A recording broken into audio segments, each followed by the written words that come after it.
Welcome to episode 3 of the McWhinealot series. I am now in the Cromwell crab tank. I like to call it crab tank because it's usually crap. When you make a mistake, you die. That's it. No game, no replays, no retries. You die and you wait until your tank is out of battle or you take another one.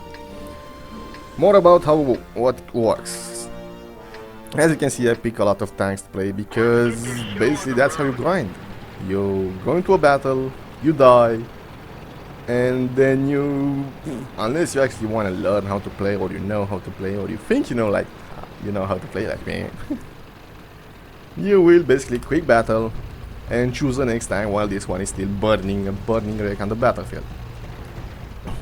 Now, Cromwell, well, this is why I like it. It's actually fast.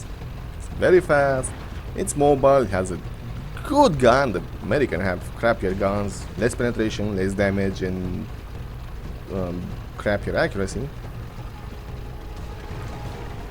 And it's mobile, fits my playstyle. If you had a bigger gun, I would take.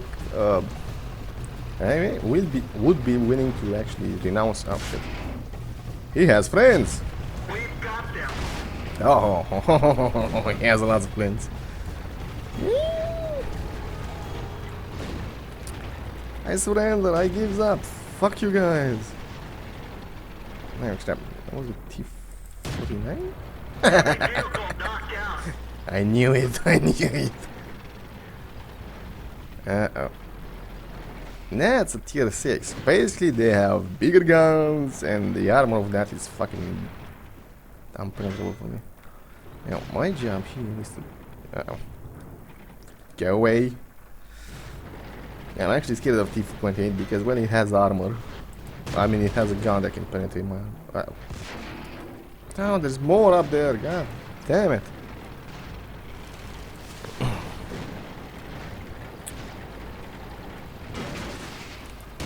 That's gotta hurt. We're done for. Everyone And that's why you don't ram somebody, because you die like a noob. I got 2 kills, he got 1. I also scouted his entire team. Well, since this one ended very fairly well, this is how you grind. You leave the battle. Don't actually care about what happens next. Blah blah blah blah blah, and I'll talk to you later.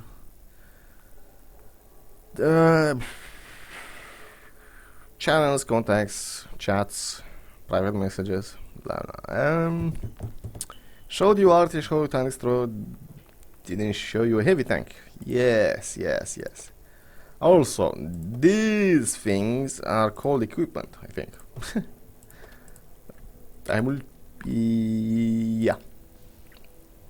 So basically the guns, turrets are modules, and these one are separate equipments. We have a lot of them. Improved ventilation plus 5% to all crew skill.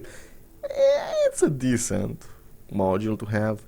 Ammo reliability, unless your tank blows up, which actually happens and can one-shot you. If you get hit in the ammo rack, there's a chance you will actually blow up and blah blah blah. It happens so very rarely that it's not worth it. Toolbox is decent. Also, toolbox you can move around. That's why I have all this shit on it. Have the toolbox which I can move around without paying gold to demount. Most of these things require gold to put down. I also have camo net, which I also can demount. Gives you minus 25 detection chance when the vehicle is stationary. So extra camo. And binoculars. 25 view range for stationary. Usually this means if you're standing still, you're gonna have a lot of view range, which is here. You basically want something around 400 and 500 is maximum view range. Not so sure about that.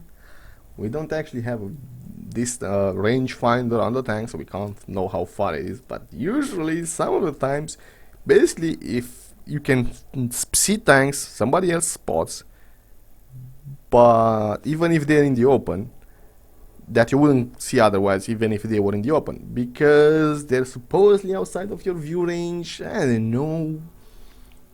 Basically, the mechanics are so muddy, and the developers don't tell us how exactly they work, and you can't actually believe them even when they tell you shit, because, well, it doesn't happen. As I saw earlier, supposedly, if you manage to hit somebody, penetrate him, and still do no damage, you hit a module that blocked your shot, which one can only assume would be the engine, the gun, I guess, the ammo rack. Those things could probably potentially stop a shell from coming through. Radio won't fucking stop an armor piercing shell from coming through. Also, we won that one. Yeah, okay.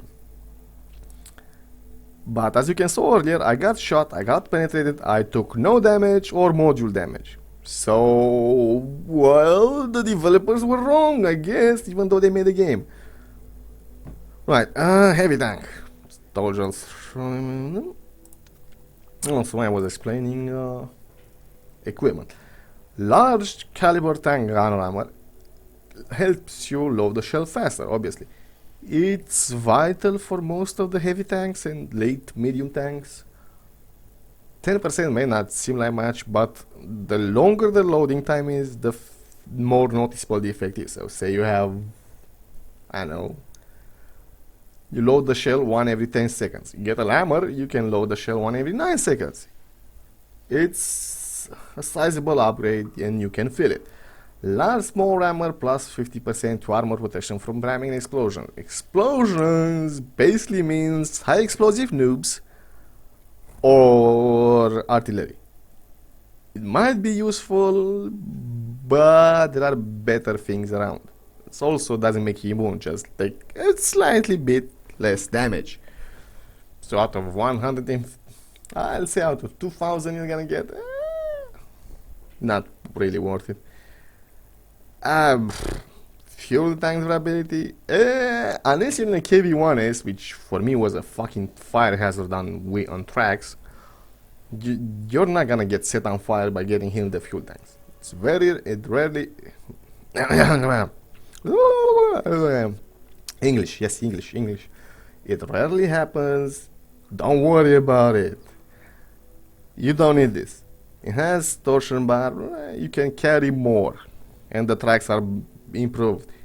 It's crap, basically. You can get a better suspension, you can carry more by upgrading your suspension, and you don't have to pay 500,000 credits for it. It's also, see, if it has this, it means you actually have to pay gold to take it off the tank. 10 gold is not enough, but it adds up. Enhanced gun length drive, it's one of my favorites because it allows your crosshair to get smaller, faster. It's not a big improvement, but every bit helps. Coated optics works like binoculars, which are view range for stationary vehicles only. Coated optics are all the time. You have this on the vehicle, you will have 10% more view, even if you're moving. I don't like it that much because, well, I get 25 and most of the what actually involves standing still and shooting at targets. So the further away you can see a target, the more likely he will not see you and shoot back. If you're on the move, he already sees you. And if he's in a bush and standing still, even with 10% you're not gonna see him. So it's not useful to waste the spot on this. You only have 3 of them. And of course it costs 500,000. The same as this one. Camouflage net, you're inside. I think yes, 4 has more. Let's check on those. And maybe, yeah, my engine gets hit a lot, but basically I just repair it. Even though I usually like to keep my repair kit for my gun or ammo rack, because, well, those are more vital. Do we have anything new except the cyclone filter? Ah, yes, this one. It might be better, the vertical stabilizer, than the enhanced gun lane drive. Of course, if you had 2 of them, that's better, even more. Basically, when you move the turret, the aiming circle gets larger. So, supposedly you don't have to wait as much when you're moving and you're stopping and you're turning your turret to track somebody else before you can shoot. It might be better. I haven't tried it. It's also a lot rarer, I guess. It's not available to most of the tanks. I think it's yeah, see, the T-25 doesn't have it. Well, we're not gonna go tank destroyer because they don't have turrets. T-20 actually has it. That's interesting to see. I'm guessing. Yep, it doesn't have. Basically, I think it pops up after tier 8. At tier 8. Right, so when we come back, I will show you the monster of the tier 7 battles. The Tiger P.